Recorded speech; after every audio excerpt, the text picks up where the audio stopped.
Good morning, plebheads. I'm Neo. And I'm Mr. fucking YouTube, baby. This is your morning porn.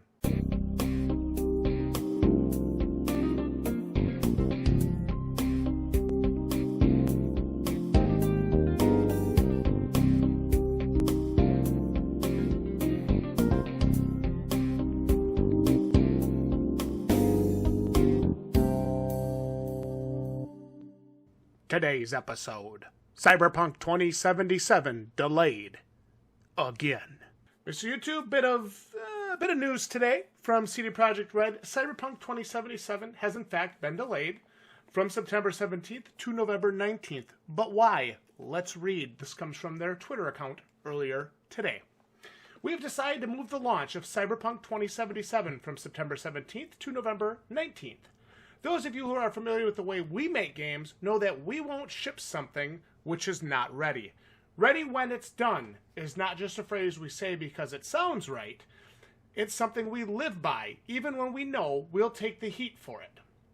At the same time, we are fully aware that making such a decision costs us your trust, and trading trust for additional time is one of the hardest decisions a game developer can make. And despite, we think it's the right decision for the game. We'd still like to apologize for making you wait longer. Our intention is to make Cyberpunk 2077 something that will stay with you for years to come. In the end, we hope you understand why we did what we did. At the time we are writing these words, Cyberpunk 2077 is finished, both content and gameplay-wise. The quests, cutscenes, skills, and items, all the adventures Night City has to offer, it's all there. But with such an abundance of content and complex systems interweaving with each other, we need to properly go through everything, balance game mechanics, and fix a lot of bugs. Yeah. A huge world means a huge number of things to iron out, and we will spend the additional time doing exactly that. This week, journalists from all over the world are starting to independently play the game. We are eager and quite stressed to hear their opinions, as well as see your reactions when they publish their previews right after we air Night City Wire on the 25th of June. Remember that, we got to check that out. So we will get that. Okay. We hope this will satisfy some of your hunger for the game as we work to polish it for the November launch. Thank you, co-founder and head of studio. This one hurts. It does hurt, but you know what? I believe in what they're doing. Yeah, the only thing I was thinking before I came down here to do this video, I knew you had mentioned this earlier, and I was thinking, and I think I've said this in other videos, you give that benefit of the doubt to certain developers, you take them at their word for it, and you're looking at one of the world-class developers right now, CD Projekt Red, one of the best in the business, and so you're willing to go along with it, you're willing to tolerate it, you're willing to allow this sort of delaying the game. They probably have a multitude of bugs in that thing, and you can either take it early and put up with it And end up with Fallout 76. and let them patch it for 6 months, or wait 2 months and be happier on launch day. That's my thoughts, and I think that's what they're seeing. And we talked a lot about this, guys, around like the Fallout 76 launch and stuff, how we feel like these companies do kind of rush out these games, capitalize on that hype. People get kind of ticked off, they get that bad rap, and I said, you know what, I think this is going to change the way developers do things, and you can kind of see it here. These guys are taking 2 months. This is going to be bug killing 101. That's what this is going to be. Yeah. For 2 months, all these programmers, they're just going to be killing bugs. All right? And by bugs, I mean, bugs in the code. Yeah. Yeah. Because that's what you're going to have here. They could release this on September 17th. And they probably could release it now. Yeah, and you'd have tons of odds and ends issues that, I think for the most part people would probably tolerate. Yeah. But it still will mire your overall reception of the game. Absolutely. Is that worth it? These guys are saying it's not. Give us 2 more months. My only thing as a consumer is September was a good month for this. Yeah. Just looking at the calendar, again, as we've talked earlier, September was a really good month for this. We didn't have a lot else. And now you're pushing it into the holiday frame. Or right before. That's right before the Black Friday. Okay? Yeah. That's a week before. pushing it right before the holiday when you have the PS5 launch.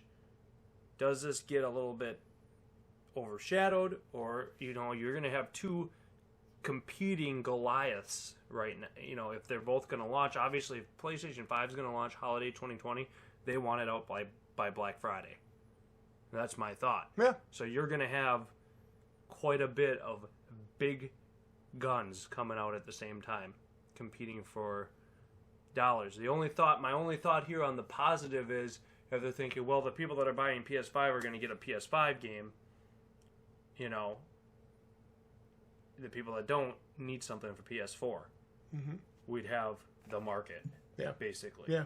So from a business perspective, that's kind of my thoughts on it. Yeah, I'm with you. But as a gamer personally, who is probably getting that PS5, it would have been nice to have 2 months in Cyberpunk without the PS5 wanting my attention. Yeah. Because that's probably where it's going to go.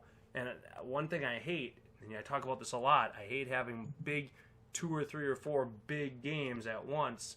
Well, we had that this past late spring. We did, competing for my attention. Because none of them really get it then. Yeah. So that's the only thing for me on the gaming perspective. From a development perspective, I did say I think you're going to see development houses change the way they release games if they're independent and if they have enough funding. And I think, CD Projekt Red has enough kind of pull and funding and whatnot with the Witcher success that they can kind of write their own script as far as when they're going to be releasing things and what they're going to do. Yeah. Well, you get to a point after a while, we've seen it with Bethesda, we've seen it with EA. People are tired of it. Yeah. And if what you see on the internet, what you see on YouTube, and what you see on, Twitter, and people, voicing their outrage about some of these things, if that isn't enough proof to you to say, this is actually the right decision, whether we as fans really love it, it's still probably the right decision. In fact, there's no doubt in my mind.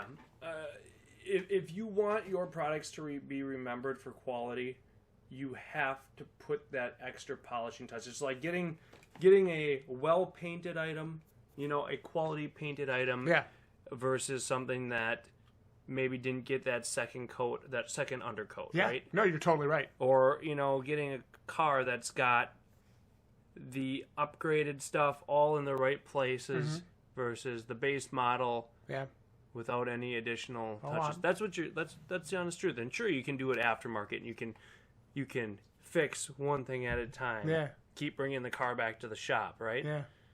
But boy, you sure like that car a lot more when you buy it and you drive it off that lot. It's fucking awesome. Yeah. And as a consumer, at the end of the day, I want my product to be awesome. Hey, we're paying AAA price for this. I expect AAA top tier quality, and I hope. And you can't say that and then say, "Hey, we're mad at you for delaying it." That's why I'm not mad. I'm not even upset about this. No, I'm not upset. I think a little bit. I'm just perturbed in a way that it's like, damn. Here I thought I was getting Cyberpunk September. Now what do we do in September and October? Man, we're nothing gonna have else but for Cyberpunk. Maybe clean up a couple of the other games. We're going to have to go back to telling people how to spend their money, I guess. Damn. And now, of course, everything's going to come in the holiday. So. Of course. Either way, again, if it ends up giving me 2 months of bug fixes on release date, it's worth it.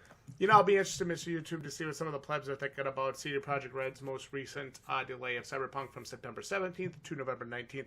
You guys can let us know in the comments, like the video if you enjoyed this episode of Porn News. And remember to be subscribed here to the Balding Plebs. Click the bell for notifications so you never miss a hot, steamy episode of Your Morning Porn. You're welcome.